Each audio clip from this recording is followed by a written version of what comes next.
So I will. Okay. Let's. Have you guys? I don't know what you guys do. So I'm going to be sharing a few thoughts on Acts, and we're going to be looking at Acts chapter 17.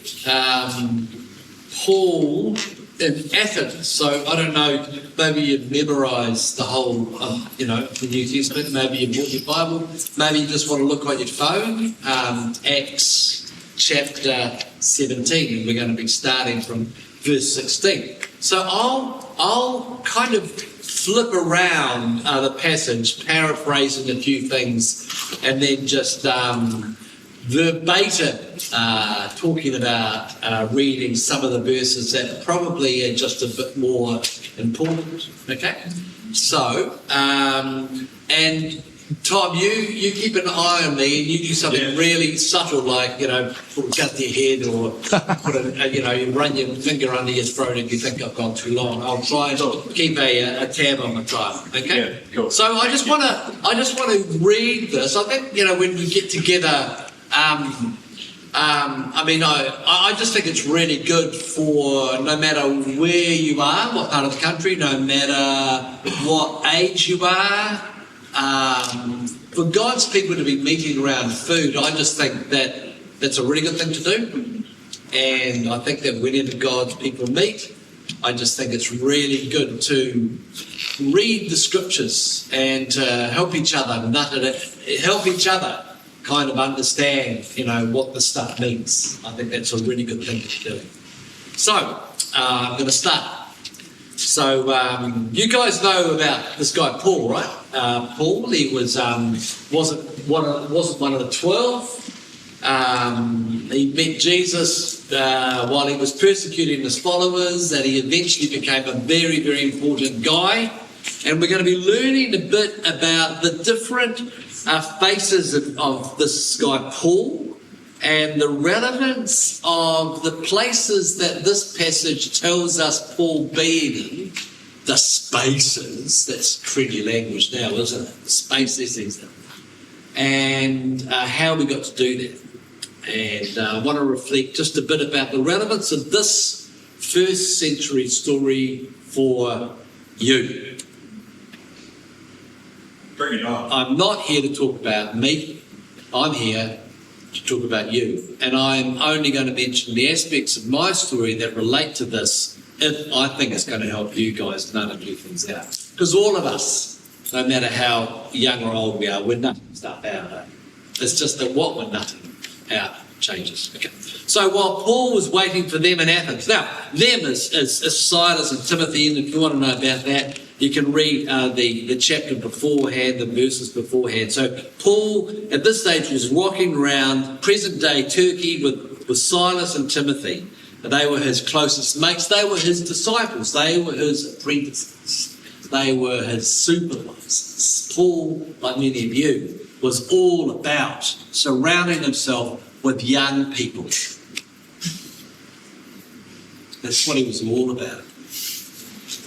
So while Paul was waiting for Paul and for Silas and Timothy in Athens, he was deeply distressed to see that the city was full of idols. He was in Athens. And he was in Athens, and they were just full of idols. So he argued in the synagogue with the Jews and the devout persons, and also in the marketplace every day with those who happened to be there.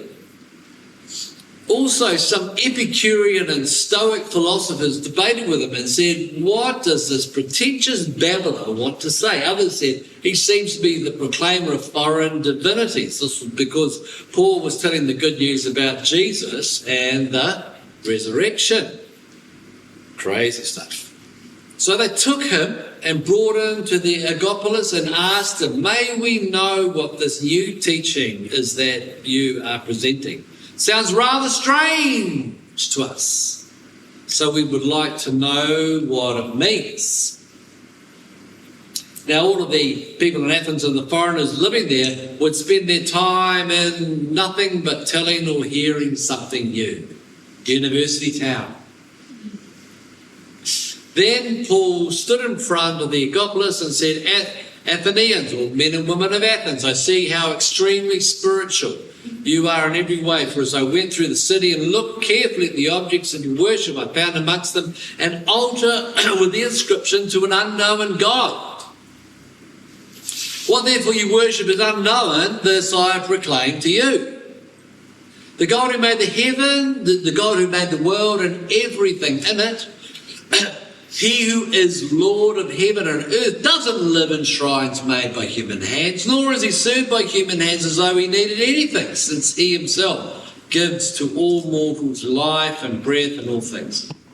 From one ancestor he made all peoples to inhabit the whole earth, and he allotted the times for their existence and the boundaries of the places where they would live, so that they would search for God and perhaps fumble about for him and find him, though indeed he is not far from each of us. For in him we live and move and have our being, as even some of your own poets have said, for we too are his offspring. Since we are therefore God's offspring, we ought not to think that the deity is like gold or silver or stone, an image made, formed by the art or the imagination of mortals. While God has overlooked the times of human ignorance, now he proclaims all people everywhere to repent, because he has fixed the day on which he will have the world judged in righteousness by a man whom he appointed. And for this he has given assurance to all by raising him from the dead. When they heard of the resurrection of the dead, some of them scoffed, but others said, we will hear from you about this again. At that point, Paul left them, but some of them joined him and became believers, including Dionysius the Areopagus and a woman named Damaris and others with him. Okay, so I want to explore three things that this is one of my all-time favourite passages in the New Testament. And it kind of describes the kind of ministry that God has led us into. But also it's really relevant to all of us here. It's all of us here. And I'm just going to be making a few brief comments on the significance of the places that Paul is in this passage. And I'm going to be making a few comments about what he says and how he says it. And then I think it's also important that we again chew over the significance of the range of reactions that these people had. So the first thing that strikes me about this passage is the fact that Paul, like me, is a missionary. Paul, like me, is on the road. And Paul, like me, is on the road and he's walking around and his eyes are open. You see that he arrives at the beginning of that passage, he arrives in Athens and he's deeply disturbed by all of the idols. It is very common when you walk around these days, you may be in Athens, you may be in Dunedin, you could be anywhere you like, and all you're doing is you're walking around. And what are you doing? What are you doing? What are you doing? You're not. You're actually not there, eh? Is that right? It's really easy these days for you to be anywhere and for you to be nowhere. Paul was in Athens, and because he was with this nonsense, he looked around and he saw a few things, and he saw a few things that he didn't like. So the places that Paul were in, he was in temples, he was in an idol-filled town, and there's a mention of other places. He mentions the significance of Paul being in a synagogue. So Paul was more than one thing. And in your life, you will be more than one thing. You have been more than one thing, you will be more than one thing. I have done 3 degrees and I've had dozens and dozens of different jobs in different countries. You may be at university, you may not be at university, you may be training for a specific degree. I bet you, I'm not a betting man, but I bet you we need to be careful of the industrial gambling complex. But I bet you, if I was a gambling man, that you will be working in at least, I don't know, maybe 5 to 10 professions in your lifetime. So Paul was in the synagogue because there was a season in Paul's life where he trained to be a religious leader. He trained under a guy called Gamaliel, who was a super famous dude, almost as famous as Paul Trabuco at Otago University, who was trained by the famous Jimmy Dunn in the University of Durham. So he was a guy of religious learning. In those days, that meant you spend years. If you go to an Islamic school, and I spend lots of time in Islamic schools, there are people who spend 20 years memorising entire canons of books, word for word, memorising the Quran, memorising these texts. So he was a man of religious learning. Yeah. You mentioned you have 3 degrees, and perhaps I could have interviewed you better. Could you at least tell... I did a horticulture degree in my 20s. It should have taken me 3 years. It took me 10 years. And then I did a divinity degree at Bible College in New Zealand, Laidlaw. That should have taken me 3 years, and it took me 3 years. And then I did a PhD at the University of Bangsa in Malaysia. So I did a horticulture degree when I worked on farms, did a theology degree to base myself to learn about the Word of God, and then because I wanted to understand God's Word, I did a PhD in anthropology. Yeah. So cool, thanks. But so Paul went to the synagogue because he was a guy who had that training. That was his background. He could stand up, he could read the scrolls, he could debate. He had his own formation before he encountered Jesus, and he interpreted the scriptures that he knew well before his encounter with Jesus to help people in synagogues understand who Jesus was. But there was more to Paul than just being someone who was a rabbi. He was in the marketplace. Then why was he in the marketplace? He was not in the marketplace because he only worked 1 day a week, and that was Saturday. And the rest of the day, he read his scrolls, and he checked his Facebook feed, and he prepared what he was going to say the next Saturday. And all he did was he kind of tried to get in front of people who hopefully had money so they would support his ministry. And the rest of the day he would wake up late or early and just pray, and then he would go to a marketplace because it was full of people to preach to. That's not what was going on. Why was Paul in the marketplace? Paul was in the marketplace because if you don't work, you don't eat. He actually was a rabbi at a time when every person who identified a religious calling was not only given religious training but given a profession, a 9-to-5, Monday to Friday gig where you could punch the clock, work with others, learn about yourself, learn about the world, earn some money, and be able to make your own decisions. And he was, if you were to look, he's come from Thessalonica and he was on his way to Corinth.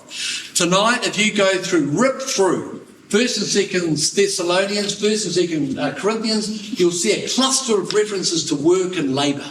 And that was because when Paul was travelling with Silas and Timothy between Berea and Thessalonica through Athens to Corinth, he was working with his hands. He was making tents in the marketplace. A lot of people think he was only in the marketplace because he was an evangelist. Evangelists don't work, all they do is preach, if only. And then he turns up to the marketplace in order to get a captive crowd. That is not what was going on. He was there because he was making tents or selling tents. And as he sold tents and made tents, he was talking to the people that he was working with in the marketplace about Jesus and the resurrection. On Saturday, he went into the synagogue to do the same thing. Now, because Paul was present, so Paul had a credible presence in the synagogue, Paul had a credible presence in the marketplace. But the really cool thing about this little snapshot of Paul in Athens is not only does this Jewish Jesus follower have a credible presence in these two places, he's invited to a bit of a mixture of the local university and the local temple. At the beginning of the passage, we're told as soon as Paul goes to Athens, he looks around and he sees lots of idols. And what was his response to that? What was his response? He was deeply distressed. He was deeply chilled. No, he wasn't deeply chilled. He was deeply distressed.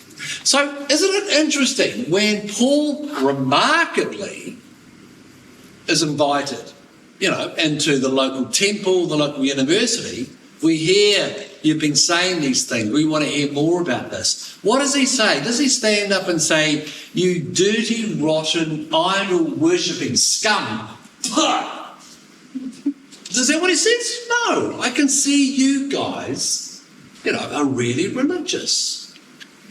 And because he's walked around before mobile phones and he's actually looked at what is going on, he has gone in and he has read the inscriptions that really caught him, and he quotes those back to him. And we haven't got enough time to go through point by point. But in Athens, Paul, who was steeped in the Jewish scriptures, does not quote or allude to anything in the scriptures that these people are not familiar with. And instead, because he was born in Tarshish, Greek-speaking Jew, Roman citizen, what he did as a Jesus person is he quoted to them Jewish prose, Jewish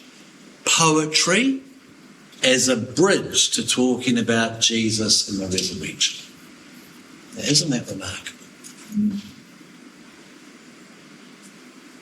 The other thing that I really love about this passage that has inspired how I live and how I work. I have a credible presence in more than one place. I have a foundation in my own scriptures and my own faith tradition, but I'm actually probably one of the top experts of Islam in New Zealand.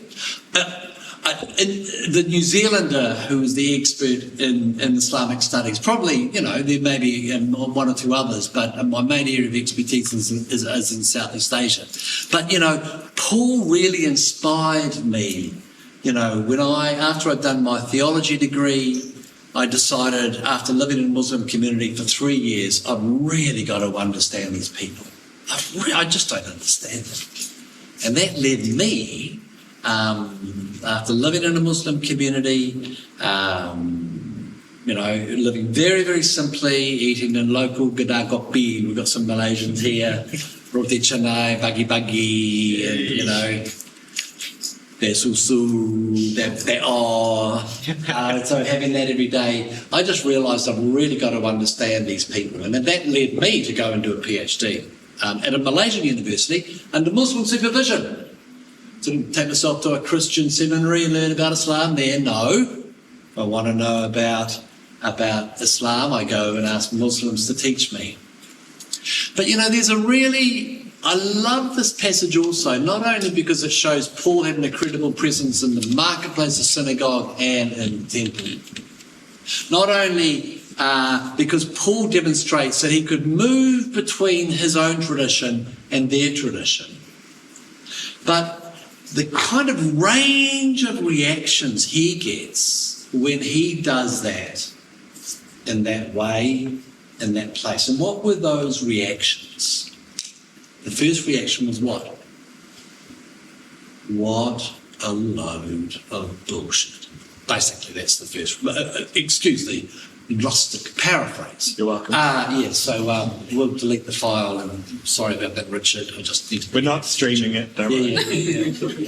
So, oh damn, I was hoping I could use that link, and that could really catapult my virtual presence. I'll put it on the Lake Valley website first thing in the morning. So the first reaction was right. I mean, what a load of nonsense, Now, I think you are probably inclined to think that is the only response you are going to get from people when you take a big gulp and you just say something like, I have had a come to Jesus moment and my life has just never been the same again, and by the way, it's better.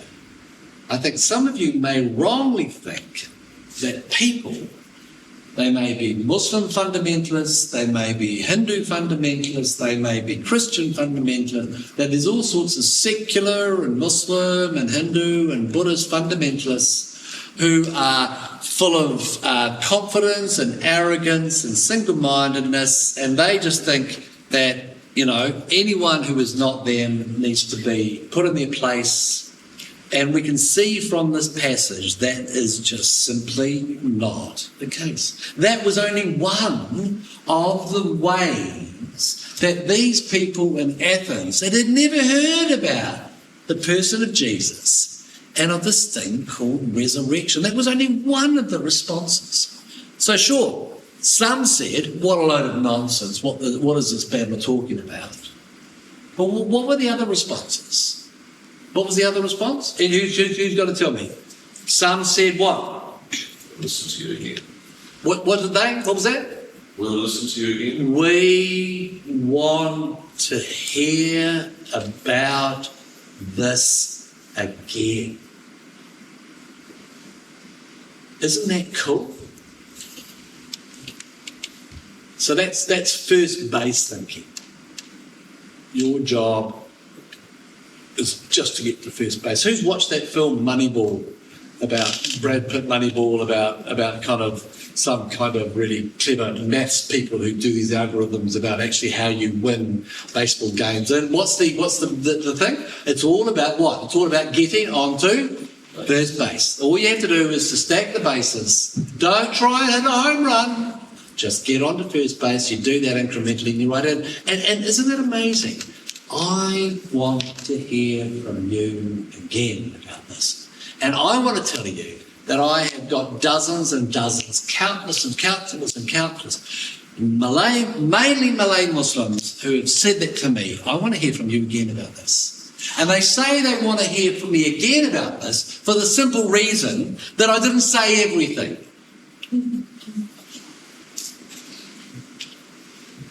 The other reason why they didn't say they wanted to hear from me more about this is because they had been intrigued about me for many years in ways that are kind of like Paul. Paul travelling around, he knows what idols are where, he knows what the inscriptions are, he can quote Greek poetry and Greek philosophy at me, but he's got his own background. He doesn't hide away in the monastery, he's in the marketplace.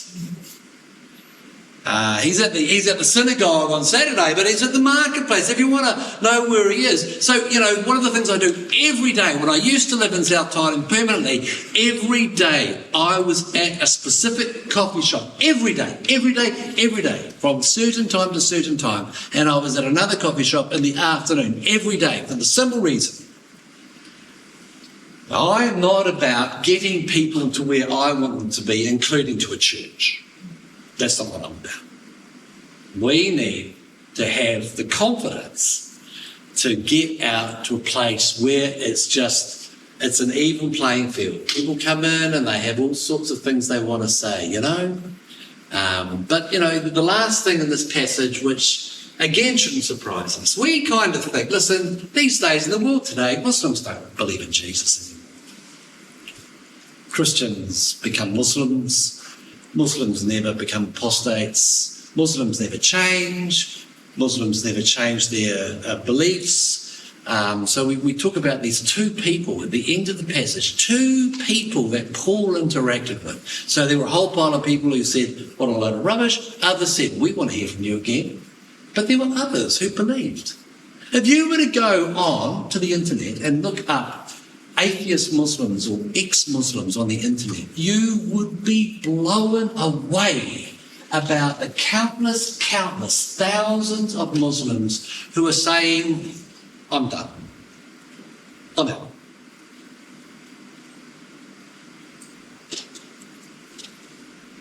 You really need to watch. Be careful about who you listen to.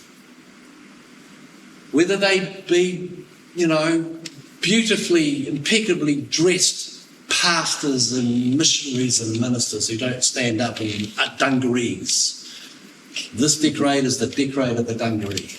Now, last decade was the decade of the dungaree, but it didn't take off. So I understand that. So, you can do it, Chris. You can do it. Thanks, I can. I know I can.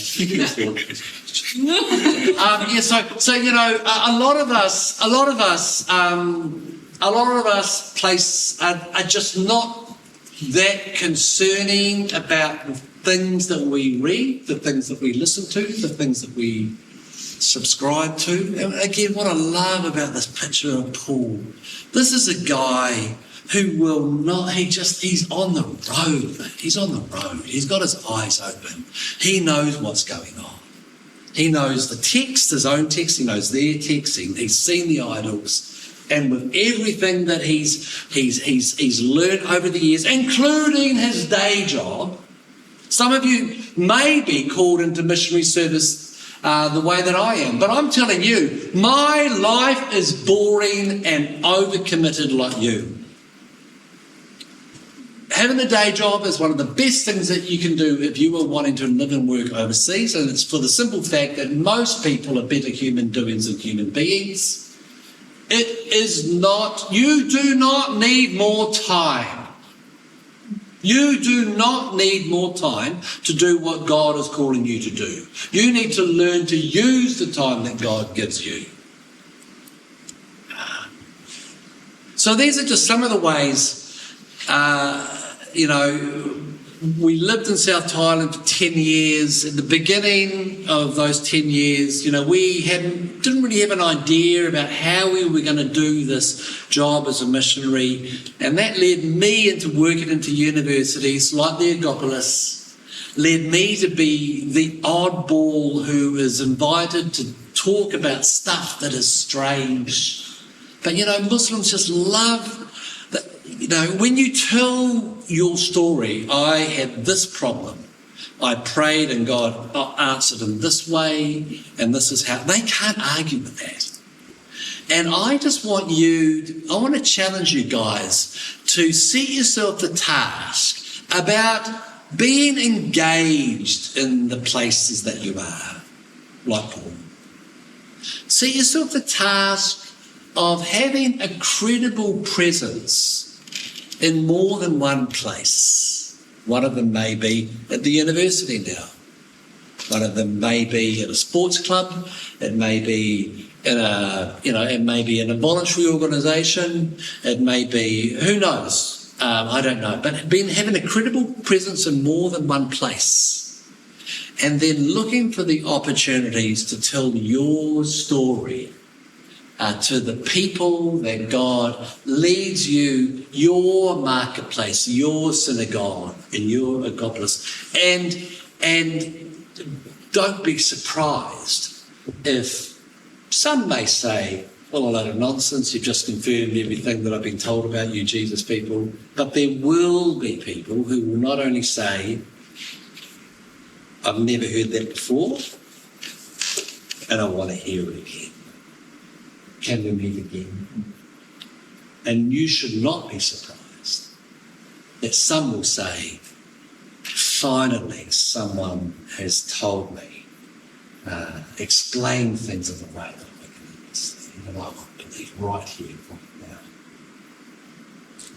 So those are just some reflections on how Paul in Athens just turned my life upside down. And I hope that you've experienced some of that, regardless of where you're from, where you are and where you're going. And maybe, I don't know whether we just want to open it up to questions. Yeah. So I'll hand over to you, mate. Muslims believe that Jesus is a prophet, right? Yep. So, like, if a Muslim, if anyone asks you, like, how would you explain that Jesus is God, not a prophet? Like, how would you explain that question? I mean, that's one of the things I do is, so both Christians and Muslims for centuries have got themselves kind of, both faith communities have been rehearsing and refining arguments and counter-arguments. And both have been doing that. And this has been going on for centuries, and there are whole courses in the universities, depending on the part of the Muslim world that you live in, depending on whether your neighbours are Hindu or a Buddhist. Where we are, Muslims come in contact with Buddhists. In the Indian subcontinent, most Muslims, live alongside Hindus. In other parts of the Muslim world, the neighbour is Christian. Okay, so there is very little contact and understanding by Muslims to Christians and of Christians to Muslims where we live, and so I just avoid getting sucked into those answers, and I kind of explain to them that first of all I say, well, where did you hear that from? And then they'll explain, and then I'll usually explain where those ideas came from and who that person is,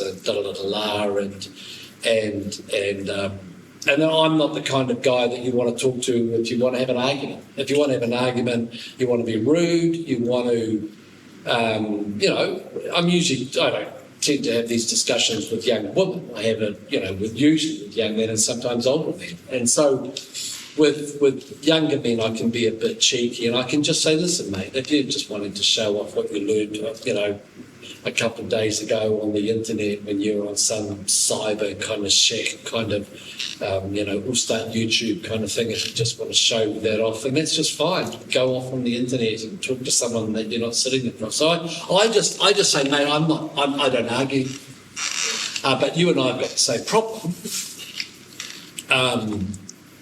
So you may or may not know your own Muslim tradition, and I might say you may not be aware that there were centuries when Muslims were debating about, whether the Holy Quran, whether it was eternal or created. Some guys said, and they were called Mutazila, that we can't believe in an eternal Quran because only God is eternal. And if there's something other than God, and this is your community, so your name's Fatima. Fatima, this is your community that have had this problem. If the Holy Quran is eternal, then hold on, only God is eternal. So it can't be eternal, it has to be created. And the other will say, well, but if it's created, then it's not eternal, and we've just, we've accepted a downgrade. So this is the problem that your community has had. And, these are the individuals, this is the name of, these Muta'azila were talking with the Asharites, and they were in present-day Baghdad, and they were in, the 3rd and the 4th century of Al-Hijrah, that kind of stuff. So this is your history. So how do you work it out? So what do you think? Is the Holy Quran eternal or and uncreated, or is it created? What would you choose? And are you enjoying having this conversation? And no, you're not enjoying having this conversation. And I'm only doing this because you asked a stupid question that has caused endless heat and is no light. And then I could say, there's debates in the Muslim community about whether Muhammad was pre-existent, and if you know Muslim theology, there's such a thing as Nur Muhammadiyya, the light of Muhammad, and Haqiqat Muhammadiyya, the light of Muhammad, the truth of Muhammad that was with God, had agency in the creation of the world. So is that the Muhammad you believe? So why don't we just stop talking on this? So, all of this stuff, is pretty heavy shit. That's you have to kind of be thinking about the stuff, and why don't we park that for a while, and why don't I tell you about my love for Jesus? I choose the language of devotion. So the Muslim creed is La ilaha illallah Muhammad Rasulullah. And so alongside worship of God, in any Muslim tradition, there is a tradition of devotion to the Prophet that is not considered to be the same as the worship of God. So that's my template when I talk to them about how I understand that relationship. Now, there are some people who, so there's things that I'm obliged to say and concede in order for people to get on the journey. And that's very different from making concessions because we don't actually believe it anymore. So when we read the scriptures, we see Jesus incrementally revealing who he is in all his fullness to the disciples. And this goes on right the way through until the resurrection. And how long were they with him for? 3 years. We shouldn't be surprised if some of our Muslim mates just take a bit longer. It's a long answer to a really good question. Can I ask a clarifying question? Yeah. So if someone talks to us about Jesus being a prophet, and are you saying basically, taking yourself as an example, stick to your own territory and tell the story about Jesus? Yeah, that's a good summary. I think that I would say something like, that is a great place for us to start to talk about Jesus. And I would like to hear, what you have to say about the prophet. And avoid, so don't get argumentative on the technical details. I think that's my preference. Sure. And that is because evangelism is primarily a pastoral and a prayerful activity. So if I ask you, did you believe because you lost an argument, or you turned around and your life was changed because you lost an argument, and you've had an encounter. There's something really deep that has happened, that has changed. So, yeah. That's cool. Thank you. Roshna, is that? Good question. Good. We can chat. I don't have to be in bed. I have to hitch to Christchurch tomorrow. It's an emergency, so I know I have to leave. But if you want to, talk all night talking about this, that's true. Sure. I think even if you are silent or religiously, whatever they say, they tend to make us argue sometimes. Yeah, or just don't do it. Yeah. Just don't do it. Yeah. So they want us to stop. Yeah. Why are you wanting to argue with me? Well. So what I do is I just say, listen, so I understand this is the only way that you know how to interact with someone who's not a Muslim. This is the only, so I want to be really kind. I want to be really kind. I understand that all you know how to do is for you to say, you are right and we're wrong. Okay, so why don't you just get that out of your skin? Go on, keep talking. Okay, good, keep going. Good. Okay, good. Getting better now or not? Okay, go, keep going. Okay, good. Okay, and what else did other Ustad Zakaria say? Oh, God, that's interesting. Yeah, I've heard that before. Anything new you want to tell me? So I've had people do this with me, and I remember one person, this was just someone landlord. A Hadrami, he's from Hadram, an Arab guy from he's handwritten out the Quran 15 times, memorised the Quran. Beautiful, devout man. His only son died at the age of 27 as an alcoholic.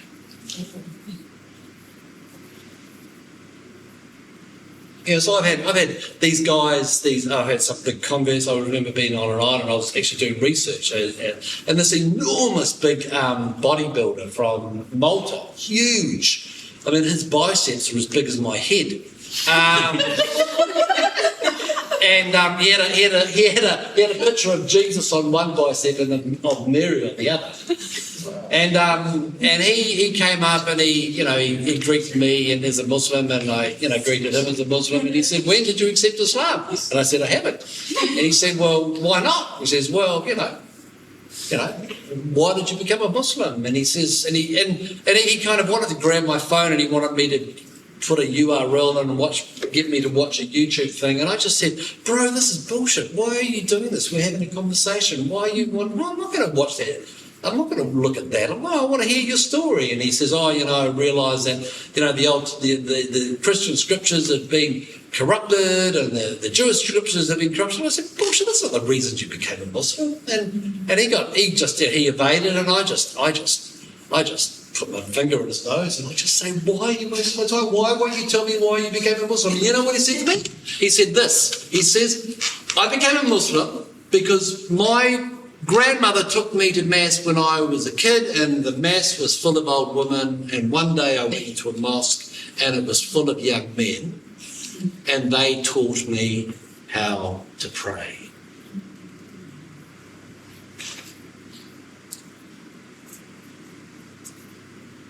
So we just need to cut the bullshit.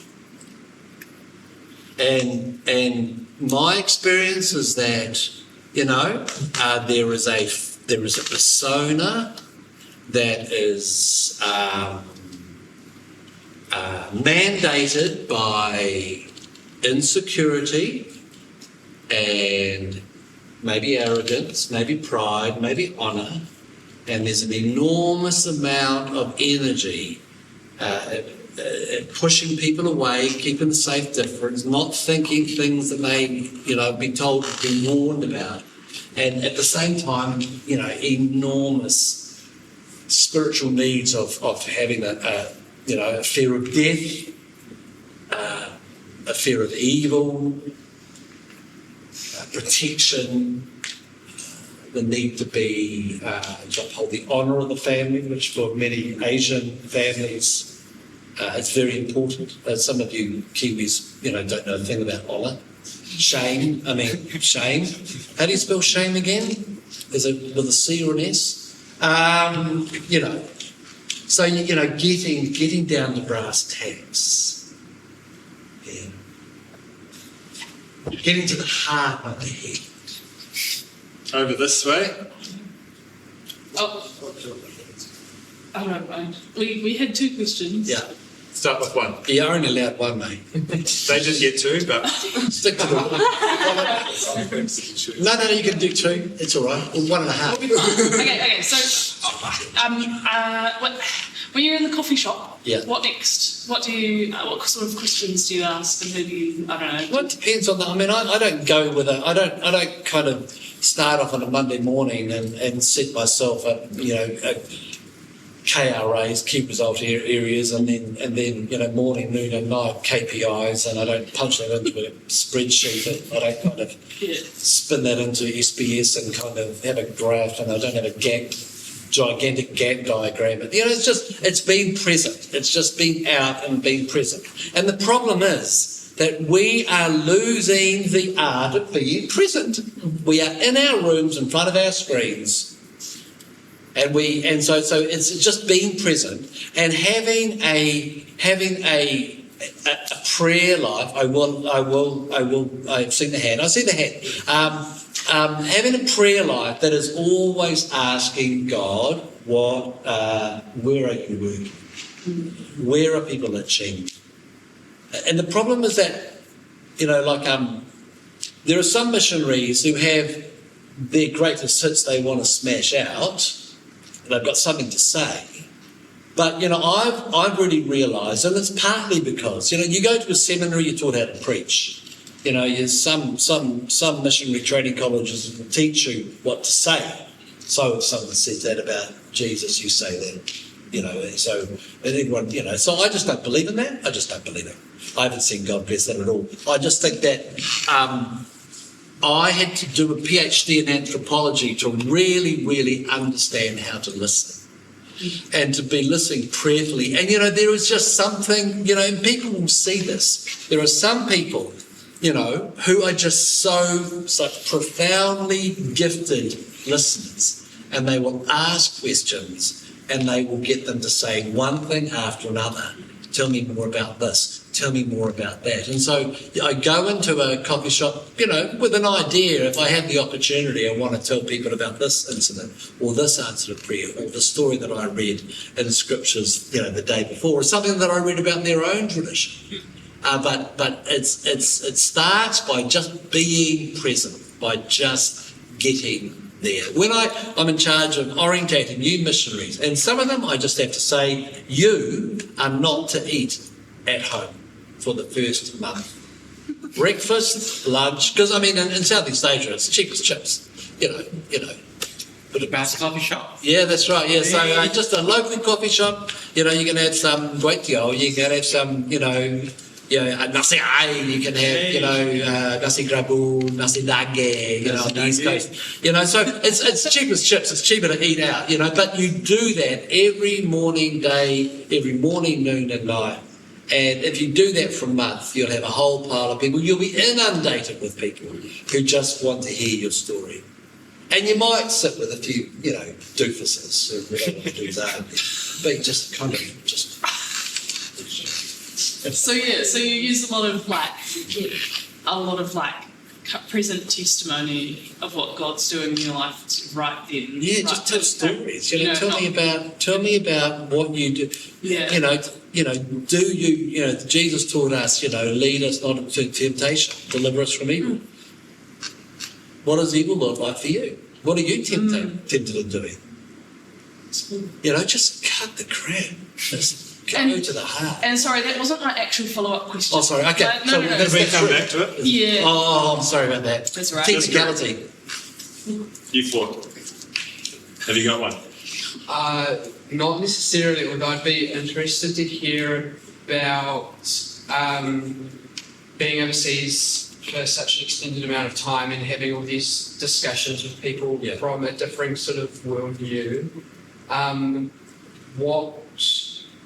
What has the support been like overseas, in terms of, say, like a Christian community? Oh yeah, okay, good. No, that's a really good question. Okay, yeah. So we work with an organisation called OMF. If you want to know about us, and if you want to pray for us, I don't know whether do you guys pray? Do you believe in prayer? Have you heard of this thing? Are you familiar with the concept? Yeah, maybe Tom, is getting around to that. I don't know. But if you want to follow our news and what we're doing and pray for us, I think there's some leaflets in the back. So just send us an email. There's an email address or phone number. Just say, hey, put us on the prayer thing. So we work with an organisation, and so the organisation is OMF, and so I wanted to kind of work cross-culturally, from my early 20s, but in my 20s I was just an absolute disaster zone. As I said, it took me 10 years to do a degree that should have taken me 3. And I had a lot of... I'm just assuming that you guys don't have anything that you struggle with. You don't drink too much, you don't look at the wrong things, you don't look at the wrong websites, you don't smoke too much, you don't have a pineapple and a mint and an apple mint. You don't have dungarees. Okay, I want to take a bit of a drag on my apple mint, so I'm going to go in that pocket, and So I just made. There was a whole pile of stuff that that God might have written a report that says room for improvement. But I just, my experience is that in my 20s, God just grabbed a hold of my life and just.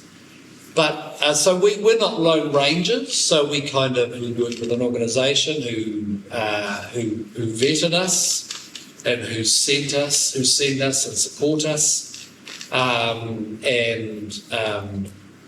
I surround myself with people who are in my corner.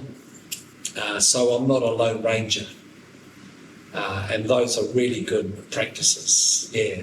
And so I think for most people, and it doesn't change when you get older. I might be a little older than my 20s now, but there's a number of people who never really find it easy to trust people. Is he going to be a bit of a doofus? Is he going to be a useless listener? Is he going to offer advice without actually listening to what I'm saying? So I've really worked hard at not only being that person for others, but having my eye on the people that I really trust and who consistently see, who consistently listen, but are not only good listeners, they've got something to say.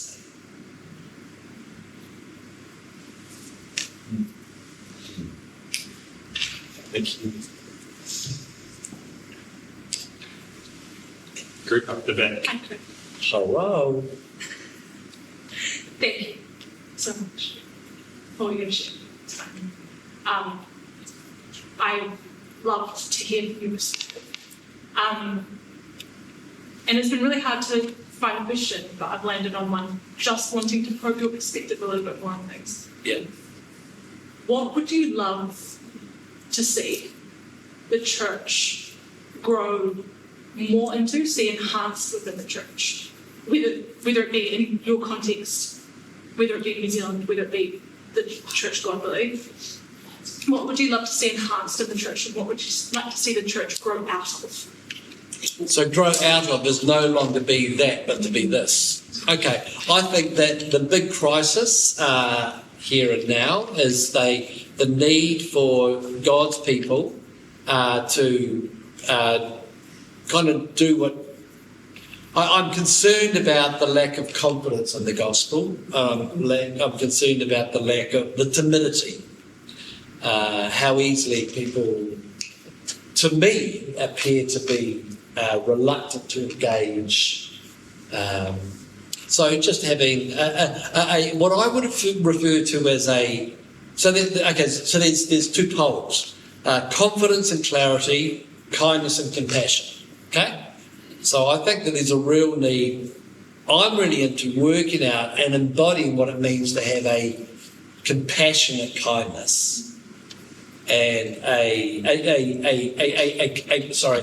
kind confidence and a compassionate clarity, where we're not judging, where we're listening, and we're saying, well, this is my story. The other thing that I really am passionate about, despite the fact of having worked and lived in the Muslim world for 20 years, and I travel up to Southeast Asia 3 times a year for a month at a time to lead the teams that we've got going on there. And these teams are made up of people from Muslim backgrounds who've encountered Jesus, and they continue to worship in mosques and to be committed to telling their story in ways that is going to be most helpful for Muslims, but for those Muslims to follow.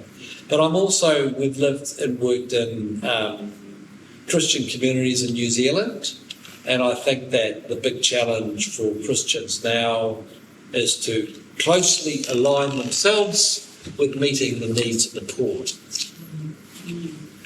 So I lived on a farm where there were at least 25 people when they were either out of jail or on their way to jail, were doing home detention or probation.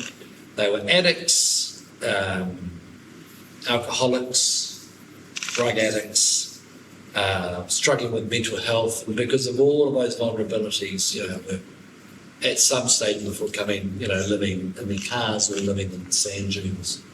And there's an enormous opportunity for God's people to say, this is core business for Jesus people. It's not kind of getting through the Instagram ceiling and getting a critical mass on social media and looking beautiful. and successful. It's the ability, Jesus people, when they meet, they organise their week around the week that the poor have. And that means during the week we have a meal where people can eat when the bennies run out. If you're an addict, you've smoked all of your benny, and you're a criminal. You're an informal economy entrepreneur. But maybe business is a bit slow, and so you're finding you're a bit hungry because you've just smoked it all up over the weekend, and you've been chased off the property by a pit bull terrier, and you didn't manage to get the 56-inch TV screen off the wall. Organise your week around the needs of those folks, and don't be a Mr. Fix-It, Mrs. Fix-It. Just say we're having kai here. A simple kai. It's going to be this time, and it may take 6 months for that to catch on. But that is the core. That should be the core business of Jesus people. You would be surprised. You would be absolutely it upsets me when I have these Christian people visiting us on the farm, and they talk to us about how they would give someone, a coin because they're begging on the side. Well, this is New Zealand, for goodness sake. And they would have given that person who was clearly homeless $2, but they had a dog. And if they had a dog, it's a responsibility to have a dog. And I've had to, on a number of occasions, look them in the eye in a way that they kind of get the idea that I'm a bit annoyed, and I might just explain to them, these are the reasons why poor people have dogs. Because dogs have got their back. Because dogs will protect them. And actually, they might be right over there. Dogs are good company. And if they're living in a car with a dog, they've got air protection and they've got warmth. Which is another way of saying it's a bit of a shame that these people have had to look to a dog because Jesus people were too busy being judgy. Privileged Pākehā pricks. And don't be one of those guys. We are living in strange and disturbing times. And we should, going back to Paul, walked around looking at what was going on. Have you walked around Dunedin at night? Have you looked at the homeless people? Have you done the same in Wellington? Have you done in the middle of winter? Have you volunteered at a homeless shelter somewhere? Instead of going tramping and knocking off another beautiful walk, that you can talk to other people about and show how fit you are and how flat your stomach is. Have you gone and decided you're going to volunteer working at volunteering at a soup kitchen where you can see people who have lived a life on the street and they are, God is in those kind of places in ways that he's not present in a tramping hut full of young, beautiful, fit people. And I love tramping huts, okay? But I'm sorry, I really think this is a big challenge for all of us. Thank you. Thank you. Lucky last question formally, and then you can have informal questions after we finish. Yep. Henry. So throughout your time as a preacher, you've mentioned all the different types of experiences you've had. Yeah. But has the general attitude, have people mainly been adamant, or was there also just a large following who are actively willing to listen, throughout your experience? Yeah, so there's a kind of another story, I think what I'd like you to encourage you to do is I'd like you to go back and read Acts and have a look at the significance of the way that two people, Paul and Barnabas. Barnabas was from Cyprus, Paul was from Tarshish. and they were diaspora Jews, they were Greek-speaking Jews that were really different from Peter and James, who were from Judea, okay? They weren't Roman citizens, they probably didn't even speak Greek. So the way that we're working is we are no longer pushing ourselves forward to be the face of the Jesus movement or the Jesus way, the Jesus path in Southeast Asia. Because we've been working for many, many years with people mainly from Indonesia, mainly people from a radical background, some of who, have done some nasty stuff, have encountered Jesus, and I've seen thousands of people in Indonesia hear, understand and respond to the Jesus that is revealed in the Quran, mentioned in the Quran a lot, and also, in our scriptures, which these people would say are completely reliable for Muslims to read. So we've done that strategic work over many years, and so that's the way forward. And so you may or may not. Is anyone doing history? Is anyone doing a history degree?